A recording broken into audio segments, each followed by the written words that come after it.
hal-hal yang masih menjanggal dalam yang saudara-saudari, yang kemudian waktu itu kita ungkapkan saja semua itu permasalahan-permasalahan yang Anda dapatkan dari kata supaya di sini diluruskan secara bersama-sama. Tanyakan saja apa yang bisa ditanyakan mengenai kita satu hari itu, yang pertama yang mengenai ini. Karena memang orang yang tasawuf itu, maksudnya seperti kalian yang baru selesai, harus kuat memang dilihat filsafat dulu. Karena itu yang membedakan silang-silang terdahulu itu yang membedakan dia dengan HMI dengan hal-hal dari organisasi lain. Karena kita mampu buat dilihat filsafat. Jadi logikanya matang, filsafatnya matang, jadi jelas sekali. Sehingga pembicaraan itu sistematis. Arah pembicaraan itu selalu pada substansi isi. Itu yang mempengaruhi dalam kehidupannya. Yang penting dalam kehidupannya ketika bertemu dengan perempuan-perempuan dengan cewek-cewek lain-lain kan biasanya gosip gitu. Gosip terlalu panjang, terlalu nongkrong situ. Nah jelas apa. Tapi orang yang dibentuk dari filsafat dia akan berpikir apa tujuan saya kesini? Apakah tidak berjam saya duduk seperti ini nongkrong-nongkrong saja tanpa substansi? Dia tinggalkan itu ya, untuk pindah ke tempat yang lebih berharga. Itu ketika orang matang di wilayah filsafat. Jadi filsafat bukan sekedar kajian, bukan sekedar pengetahuan, tetapi dia adalah aplikasi.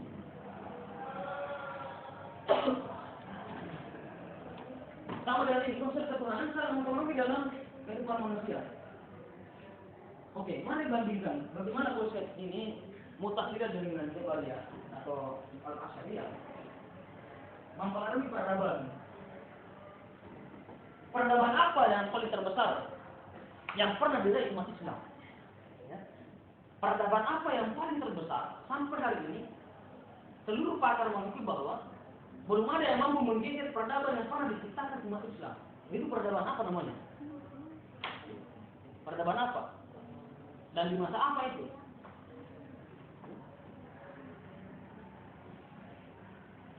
Sudah pernah dengar namanya peradaban?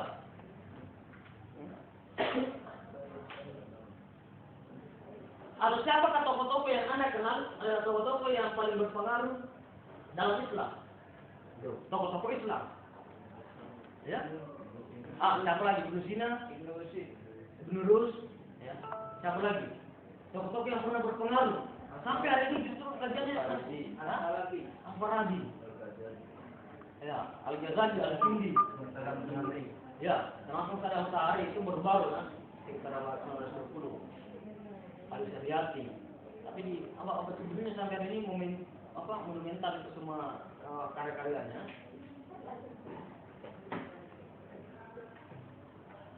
Peradaban besar yang pernah diraih dalam dunia Islam itu peradaban Abbasiyah.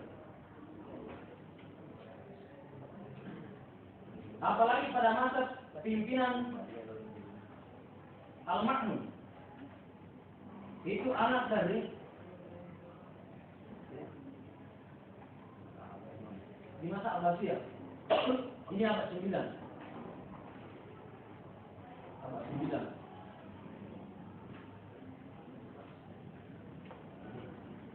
Di abad ke-9 ada disebut sebagai Abbasiyah. Disitulah puncak gemilang seluruh peradaban. Namanya di masa pemerintahan Al-Ma'mun. Anak dari Harun al-Rasyid. Harun al-Rasyid. Kenapa di sini? Karena kitab-kitab Eropa, kitab-kitab kuno Yunani pun itu diadopsi dan didahulukan dengan Islam. Jadi terbuka sekali keislaman pada masa Harun al-Rasyid itu abad 8, 9, sampai 12. Kenapa pada saat itu? Karena ilmu pengetahuan ilmu Yunani diterjemahkan secara besar-besaran sampai kepada filsafat. Dikawinkan dengan pemahaman Islam. Sehingga gabungan dari ilmu pengetahuan umum yang diraih Yunani, yang diraih Eropa, kemudian digabung dengan ilmu pengetahuan Islam yang belum pernah digabung sebelumnya dari masa Rasul sampai sahabat-sahabatnya, tapi justru pada masa Harun al-Rasyid di pemerintahan Abbasiyah. Diterjemahkan secara besar-besaran buku-buku yang ada dari pengetahuan-pengetahuan Yunani yang bersifat non-Islam. Kemudian disandingkan dengan Islam. Sehingga disinilah sejarahnya terciptakan perpustakaan dunia disebut apa namanya perpustakaan dunia? sepanjang sejarah perpustakaan dunia. Ya sampai orang Barat pun, orang Eropa pun berbondong-bondong datang kepada Baghdad sebagai pusat peradaban. Jadi Abbasi itu berada di Baghdad. Baghdad ini tempat saya ambil kuliah dulu. Ya, di kota Irak. Ini kota Irak. Saya bersama masih dapat Gus di sana di Baghdad. Jadi ya Gus Dur lama sekali di sini di Baghdad. Justru Gus Dur lah Ki Hajar Rahman Wahid yang mengambil Pak S3 di sini. Kemudian datang Profesor Mahfud channel kita di ini untuk menyusun NDP ini perjalanannya ke Timur Tengah termasuk ke Baghdad. Dia dijemput oleh Hajar Rahman Wahid, tepatnya di kota Irak dan di Baghdad. Di sinilah pernah pusat keislaman terjadi. Disebut sebagai Abbasiyah abad 8 sampai 12 di bawah pimpinan Harun al-Rashid. Al-Rashid. Kenapa? Rupanya sejarah belum ada yang mampu menggeser itu. Karena kenapa? Di sini diciptakan jutaan buku, bahkan semangat untuk menulis, semangat intelektual itu sangat tinggi. Karena kenapa? Harun al-Rashid sebagai pemerintah tersebut, sebagai pimpinan tertinggi di Baghdad, bahwa siapa yang menulis maka tulisannya itu ditimbang. Ketika dia menulis kitab, ya, ketika Ibnu Rus menulis kitab dengan 50 kg, maka emas ditukarkan 50 kg. Makanya coba semua tulisan-tulisan orang dulu ada 10 jilid, ada 8 jilid, berjilid-jilid semua rata-rata. Karena kenapa? Bisa mengaji bahwa ketika kamu mencetak buku, menulis buku, maka itu bisa ditimbang dengan emas. Ketika 1 kilogram buku yang kau tulis, maka ditukar dengan 1 kilogram emas. Bayangkan bagaimana kekayaan para intelektual pada saat itu. Makanya berkembanglah ilmu-ilmu terhadap Islam. Gitu. Nah coba hari ini, orang sudah menulis sekian banyak, tidak dihargai. Gitu. Tidak ada semangat begitu. Pemenangnya saja dulu ini.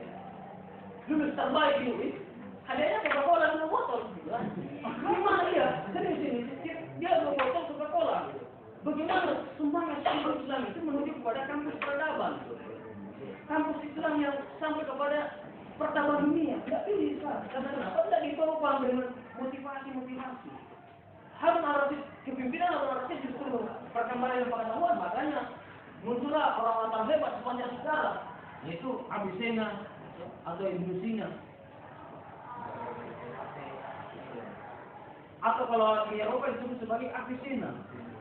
Avicenna karena ini di Eropa namanya, karena Barat juga ingin mengklaim bahwa itu adalah milik Eropa dulu, padahal itu adalah Ibnu Sina. Ibnu Sina ini hanya beberapa tebal saja karangan dia itu medis. Sampai hari ini sudah dari abad 10, 11, 12 sampai abad 21 ini masih rujukan paling utama di kedokteran Eropa. Kedokteran Eropa pun pada saat ini, kedokteran yang ada di Eropa pun pada saat ini, pertama yang menjadi rujukan adalah ada yang dari diskusi tentang kedokteran. Karena dia adalah tata dasar ilmu kedokteran pertama. Dalam dunia Islam yang digabungkan dengan ilmu Yunani. Justru hari ini tertutup karena ilmu Islam terlalu dipersempit. Hanya di sudut-sudut masjid saja kemudian disebut sebagai sesuatu sempit sekali. Sekedar kos masjid. Kemudian dia tetap saya ilmu Islam. Jauh sekali. Ibnu Rus sampai dunia itu dia punya nama. Karena kenapa memahami Islam ini sangat luas. Oke, sampai di sini ada pertanyaan. Tanya saja.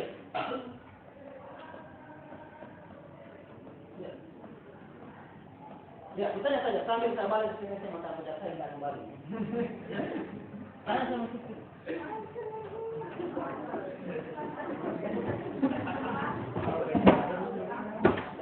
Ya.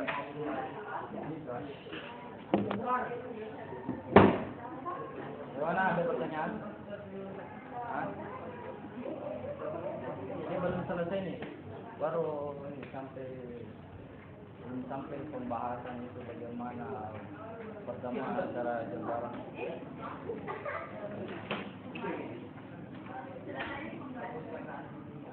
Ya, ya. Ternyata di masa almarhum anak dari Harun al-Rasyid, dia memakai konsep pemahaman Islam yang bersifat Mu'tazilah. Mu'tazilah yang mengandalkan akal. Dia memang diketahui, tetapi dia menggunakan akal, terlalu tinggi menggunakan akal atau rasio. Ini jelas sekali, makanya muncullah Ibn Rus, ya, kemudian muncul pemikiran lain, Ibn Sina, Ibn Rus, bahwa bahkan ada yang muncul Al-Khawarizmi, ada ilmu, ada yang ahli dalam perbintangan, ada ahli yang dalam bidang arkeolog, ada yang ahli dalam bidang optik.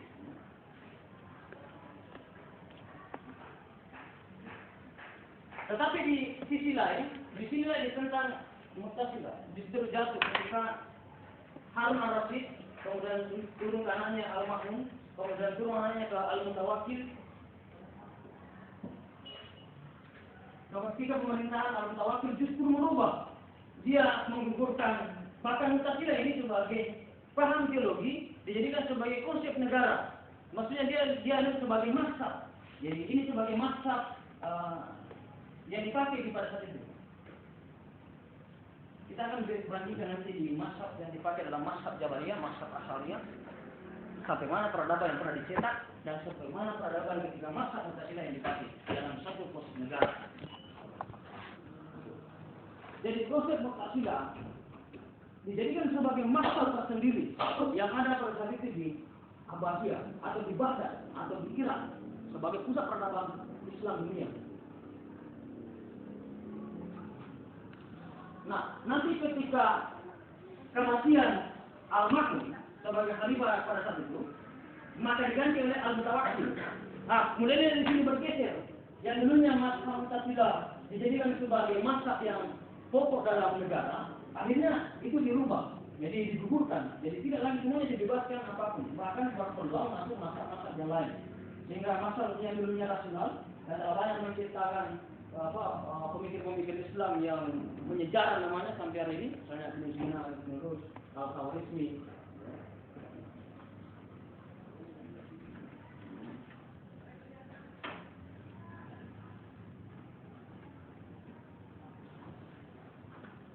Nah, kemudian muncullah namanya konsep Al-Asy'ariyah. Misalnya di Indonesia memakai mazhab rata-rata Al-Asy'ariyah. Sehingga mazhab-mazhab yang dipakai pada golongan-golongan Syiah itu terlalu ditekan di negeri ini. Padahal sebenarnya kita harus memberikan kebebasan kepada siapapun dalam ilmu teologi, pemahaman. Karena Al-Asy'ariyah berangkat dari Jabariyah yang menjembatani dengan Qadariyah. Konsep ini tertutup. Konsepnya ini terlalu predestination, terlalu sempit. Pokoknya kacamata yang dipakai adalah kacamata kuda. Kalau Tuhan memang sudah mengatakan inilah yang terjadi gitu. Ketika memang sudah Tuhan mengatakan hari ini takdirmu seperti ini, ya memang seperti itu, tidak usah lagi mengelak.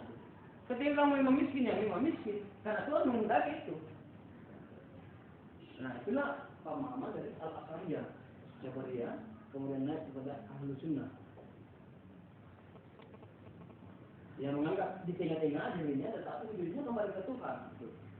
Dia memang mengakui bahwa ada perilaku manusia sendiri, misalnya dia mencuri, bunuh diri, membunuh orang, itu adalah perilaku dia. Tetapi maksudnya dia neraka, maksudnya dia surga, kembali kepada Tuhan. Apakah Tuhan itu menghendaki atau tidak? Nah, itu kan kembali ke Tuhan.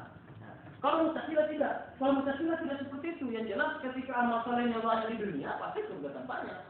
Itulah konsep kebenaran Tuhan. Kalau di dalam dunia itu kejahatan terus dia kerjakan, ya pasti neraka tempatnya. Jelas sekali. Konsep dari Mu'tazilah. Kalau konsep dari Al-Asy'ariyah atau Jabariyah tidak seperti itu, bahwa semuanya kembali kepada Tuhan. Nah, bagaimana konsep ini yang dipakai dalam satu mazhab negara? Yang disebut sebagai al-Asy'ari, kemudian ada al-Maturidi, sama-sama menganut paham tradisional. Ini tadi paham yang modern. Paham yang modern karena ciri-ciri modernisme adalah orang yang rasional, orang yang berpikir bebas, berpikir maju. Sementara ciri-ciri tradisional dia bersifat bertahan sudah menganggap ada itu sudah sempurna. Sudah sempurna, tidak ada lagi harus perubahan. Ketika ada perubahan disebut sebagai bid'ah. Ada teman-teman saya dulu waktu masa awal-awal kuliah. Bid'ah. Bahkan yang motor pun bid'ah gitu. Ya, yang motor bid'ah. Karena kenapa Nabi Muhammad tidak pernah pakai itu. Ya, tidak. Pokoknya segala sesuatu yang baru, inilah yang namanya terlalu tradisional yang menghambat Islam. Saya katakan langsung di depan dosen. Kalau seperti itu muka pun juga tidak. Pada masa Muhammad tidak ada muka begitu.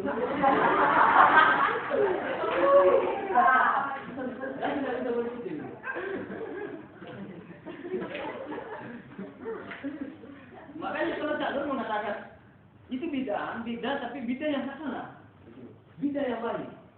Karena bid'ah itu adalah kreativitas. Ya, kreativitas seseorang disebut sebagai kreativitas baik. Misalnya dulu hanya ada air, kemudian ada gelas. Sekarang orang sudah menggabungkan namanya teh gelas atau air gelas. Ya, itu sesuatu kreativitas, tetapi kreativitas yang baik. Itu. Seperti itu. Jadi kreativitas. Jadi dulunya orang tidak bisa lagi pakai unta terus atau hewan dipakai kendaraan. Makanya kreativitas seseorang ada motor, ada sepeda, kan? Ada pesawat dan sebagainya. Itu adalah kreativitas. Rasulullah Muhammad mengatakan dalam buku Islam Doktrin dan Peradaban itu disebut sebagai bid'ah hasanah atau sesuatu yang baru yang dikerjakan tetapi itu merupakan kreativitas seseorang yang bersifat baik. Nah, ini bahaya tradisional. Ketika terlalu tradisional seperti ini. Inilah konsep yang pernah diperkenalkan oleh Imam Al-Ghazali.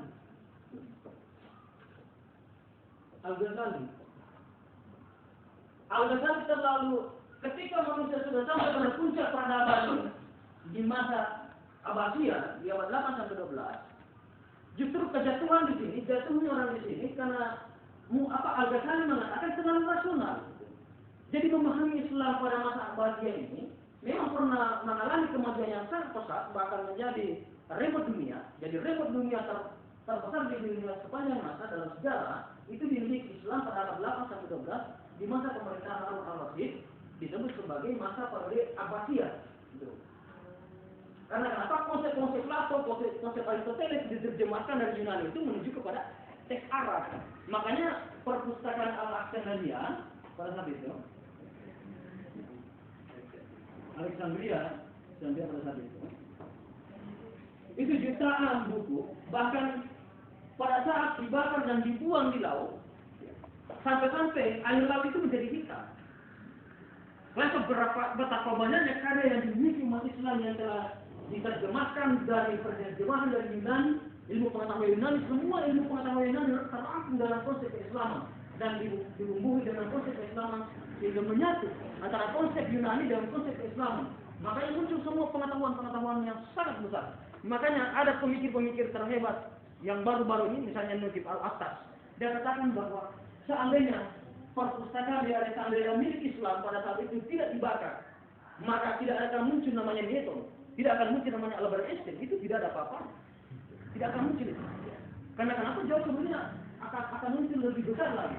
Jadi sekarang kata dia, seandainya Alexandria pada saat itu perpustakaan yang dimiliki oleh umat Muslim tidak dibakar, maka orang pada saat ini tidak lagi menggagas bagaimana kehidupan di planet Mars seperti pada saat ini. Tetapi orang sudah hidup di planet Mars dan planet-planet yang lain. Karena dibakarnya ini semua konstitusi pengetahuan, jadi semua konstitusi pengetahuan yang pernah dicapai kemajuan peradaban manusia telah hilang sekejap. Diambil oleh Eropa. Karena kenapa? Mahasiswa-mahasiswa Eropa pada saat itu disekolahkan ke Baghdad, disekolahkan ke Abbasiyah, ke Harun al-Rashid untuk mengadopsi semua buku-buku yang ada di perpustakaan Alexandria. Setelah sampai ke Eropa, maka dibakarlah di sini. Maka di sini pertama kali Islam jatuh. Islam jatuh abad 12, kemudian abad 12 itu berpindah peradaban ke Eropa. Di sini disebut sebagai era Renaissance. Era kebangkitan kembali dipelopori oleh Rene Descartes atau Rene Descartes dalam semboyannya Cogito ergo sum. Aku berpikir maka aku ada. Itulah pertama yang memberikan semangat intelektual Barat sehingga sampai hari ini Eropa memegang kekuasaan dari abad ini. Setelah abad 12 dia mencoba merangkul kemudian menerjemahkan semua kitab-kitab yang pernah dikarang oleh filosof-filosof Muslim. Kemudian sampai pada puncaknya abad 16 disebut sebagai era modern karena munculnya Rene Descartes yang mereka semboyang bahwa Cogito ergo sum. Aku berpikir maka aku ada. Dia menggunakan akal pikirannya secara sehat. Makanya pemikiran itu lurus di sini. Karena kejatuhan di sini justru diperparah karena datang Imam Al-Ghazali, bukan untuk mengangkat kembali keterpurukan ini. Justru datang Imam Al-Ghazali, dia terlalu banyak kesufistik. Karena ketidakmampuan lagi Islam berhadapan dengan Eropa karena kenapa? Perpustakaan buku-buku pada saat itu yang jutaan itu sudah hilang, kunci-kunci kemajuan keislaman sudah hilang. Kemudian diambil alih oleh Eropa yang mengendalikan kehidupan dunia ini. Kemudian Imam Al-Ghazali datang sebagai guru besar dalam Islam. Setelah periode Indonesia, dia terlalu banyak menulis tentang bersifat-sifat yang fikih, ya. Dia terlalu banyak menulis terjemahan Islam itu yang bersifat sofistik. Antara ibadah Tuhan yang lupa ibadah kepada Tuhan yang bersifat penyendiri. Disampaikan kepada seluruh mahasiswa, siapa yang menemukan kunci motor Yamaha dengan tanda-tanda gantungan ada warna hitam. Karena ini menunjukkan kunci motor Yamaha. Jadi sofistik ya, sofistik. Ada terlalu banyak dia memahami dari Islam, terlalu sufi.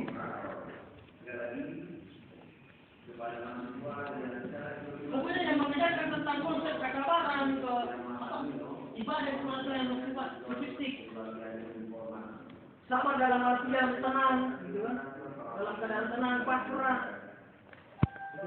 Dalam keadaan sabar, dalam keadaan terima saja nasib, gitu kan? Terima nasib. Inilah pergeseran yang pernah berlaku dalam dunia pertama sehingga muncul kemerdekaan manusia yang tertipis. Puncak kemerdekaan manusia pada masa Abbasiyah ini, di masa pemerintahan Al-Abbasid dan Al-Ma'mun. Itulah puncak kemerdekaan manusia. Bahkan kemerdekaan manusia justru Al-Quran itu disandingkan dengan pengetahuan yang Yunani. Tapi coba lihat hasilnya bagaimana Islam pernah berjaya. Dibandingkan dengan hari ini kan Islam terlalu banyak yang melarikan diri ke sudut-sudut masjid. Terlalu banyak, dia tidak peduli terhadap kondisi yang ada di sekelilingnya. Dia tidak peduli apa kata tangga saya lapar, apa karena saya lapar, tidak ada urusan. Yang jelas saya selalu bersemedi dalam ketuhanan. Berarti dia selalu menyelamatkan dirinya secara pribadi. Sementara konsep Islam itu adalah rahmatan lil alamin, keselamatan seluruh alam. Inilah konsep yang ada di sini. Karena Imam Al-Ghazali menentang orang-orang filosof ya, yang pernah berjaya ini, menentang itu dalam bukunya Tafahud Al-Falsifah, karancuan filosof.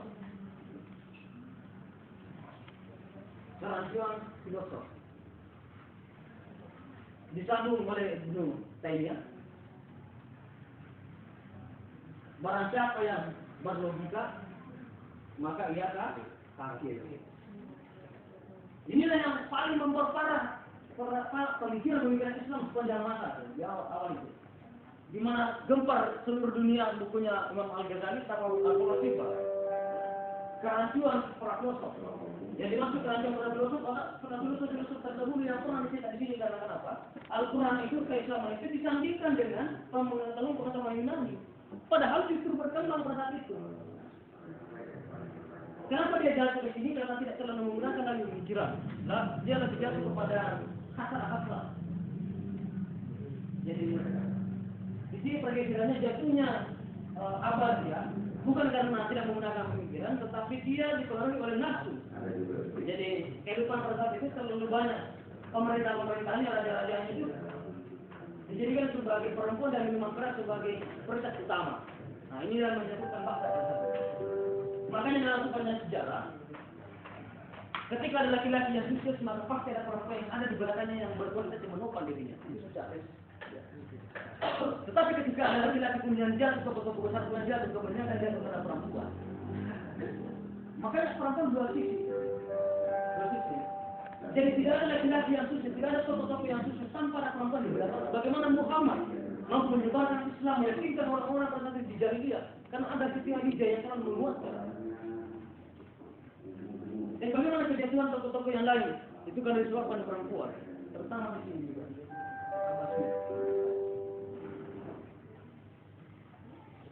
Makanya jangan terlalu mengandalkan perasaan gitu. Jadi aktivis kok terlalu lembek, Jadi aktivis terlalu lembek, tiap hari pacaran gitu. Aduh, itu aktivis apa namanya itu? Tiap satu malam minggu dia teleponan ketemuan, bahkan jalan aktivis lembek misalnya itu. Aktivis yang selalu aku kangen aku itu aktivis lembek semua itu. Ada aktivis kangen gitu.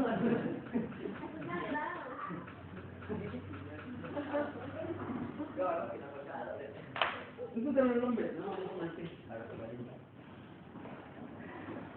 Nah, karena memang Ghazali terlalu banyak satu titik di mana puncak kenikmatan adalah pertemuan dengan Tuhan atau perjumpaan dengan Tuhan. Makanya dia selalu bersemedi, menyendiri, bersemedi di tempat-tempat yang sunyi,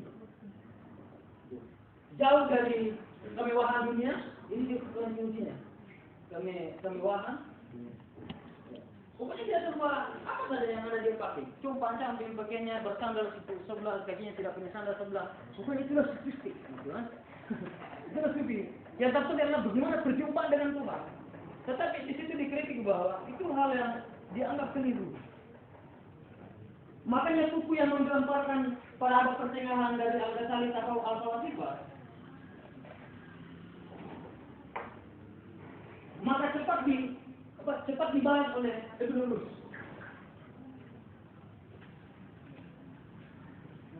Makanya cepat dibahas oleh Ibn Rus dalam bukunya Tafahud.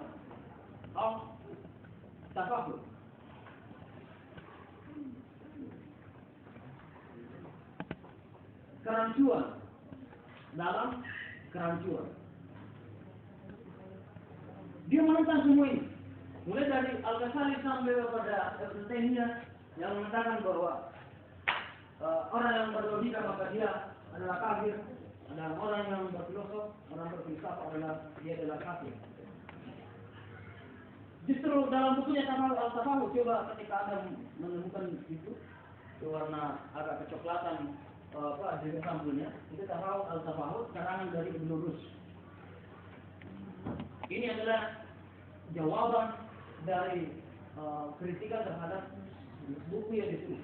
Jadi perdebatan ulama-ulama dulu ya, perdebatan para pemimpin Islam dulu itu berdebat dengan ilmiah.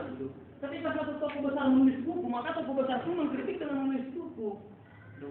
Hari ini tidak, hari ini kampus ini mau menjadi peradaban, justru hari ini rektornya bersiswa. Mana? Dari sisi kemajuan. Ketika ada gagasan-gagasan tokoh lain, ya, calon-calon rektor lain punya gagasan, gagasan lain, itu lebih menarik. Maksudnya terlalu cepat.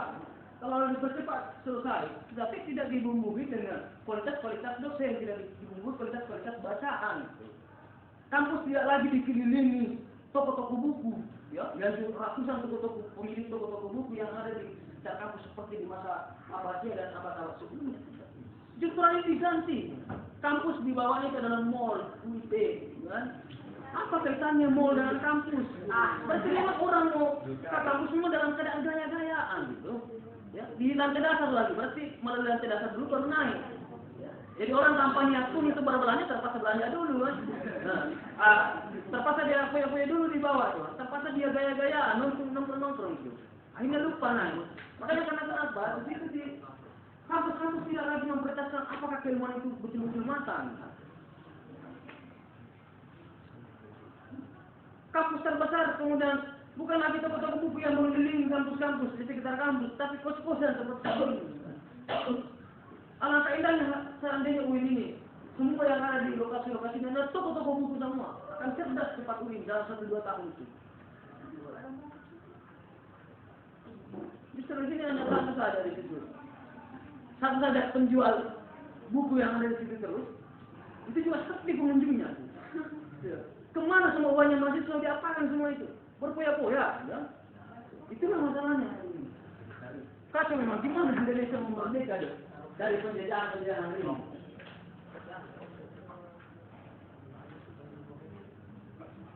Oke, karena dibalas oleh itu dari lulus, itu di kelas telah. Karena kenapa? Ada sekali lebih duluan start tulisannya, kemudian lebih duluan banyak penganutnya, secara sekali, sehingga ini terlalu banyak orang yang menjadi sufi. Terlalu banyak orang yang terlalu menyendiri ketika punya masalah problematika sosial, dia menyendiri menyelesaikan dirinya. Padahal dia harusnya menyelesaikan orang-orang banyak.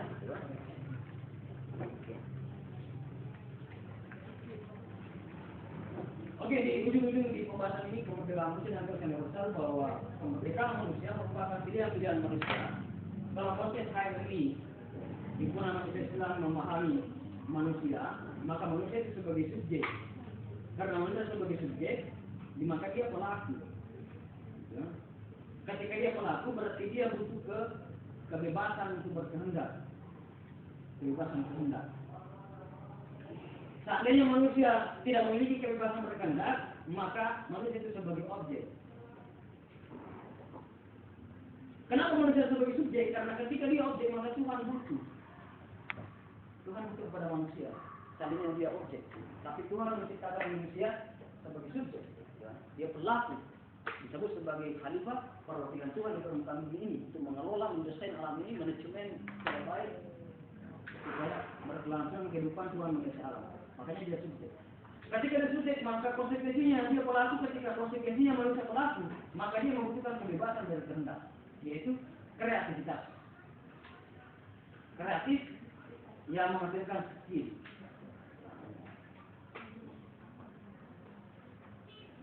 Itulah yang menghasilkan skill.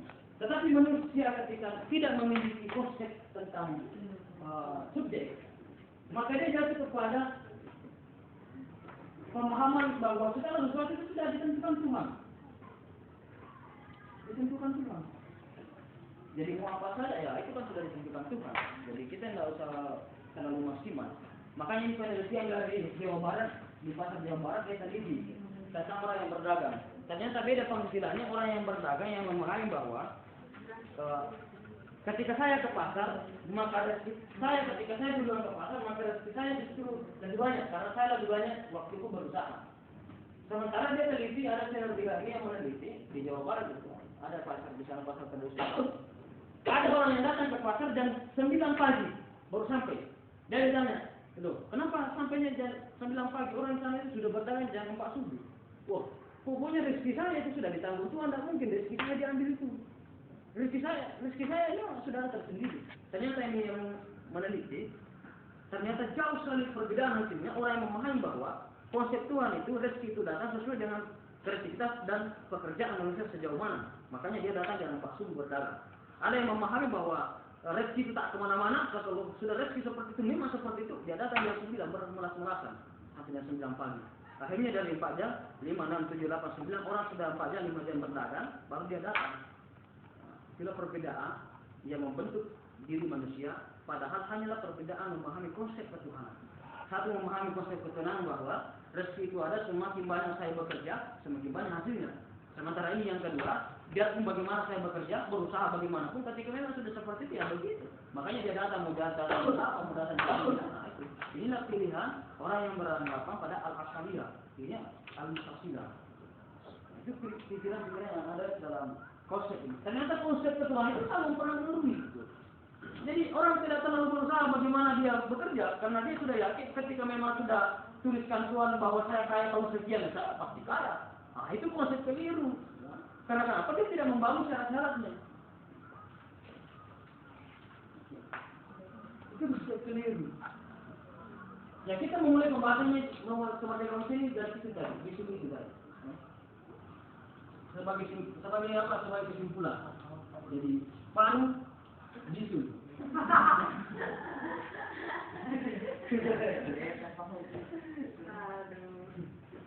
Ada yang namanya? Apa? Malik. Ini? Hah? Wahyu. Wahyu. Malik.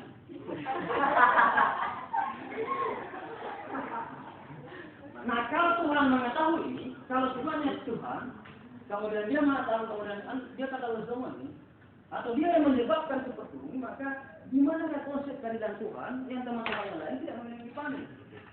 Itu pertanyaannya. Ya, di situ konsep keadilan Tuhan, di mana keadilannya Tuhan ketika paniknya si Malik dan disuruhnya di suatu, itu karena Tuhan yang menghendaki, Tuhan yang menyebabkan seperti itu. Nah, di mana konsep keadilan Tuhan sementara kalian sehat-sehat aja tidak memiliki itu. Karena kalau misalkan salah sama penyakit, otomatis kan tidak ada yang bisa menyembuhkan. Ketika sama penyakit, nah ada yang tidak sakit, ada yang tidak sakit, tapi ada juga orang yang terlalu banyak sakitnya. Gimana itu? Gimana konsep keadilan Tuhan itu? Karena apa kita merujuk konsep keadilan Tuhan di kemerdekaan manusia dan kemerdekaan universal?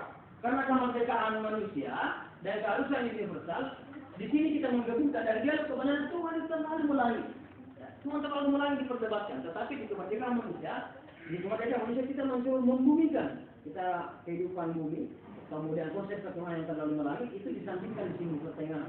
Jadi kemerdekaan manusia yang universal adalah gabungan antara kemampuan manusia berkehendak dan kemampuan Tuhan untuk berkehendak. Jadi ada perannya. Nah, pertanyaan kemudian dari dua orang ini, ketika dia menuduh bahwa Tuhan tidak ada, di mana konsep keadilan Tuhan ketika kalian tidak ada bisu dan panik, sementara kawan anda yang dua ini memiliki.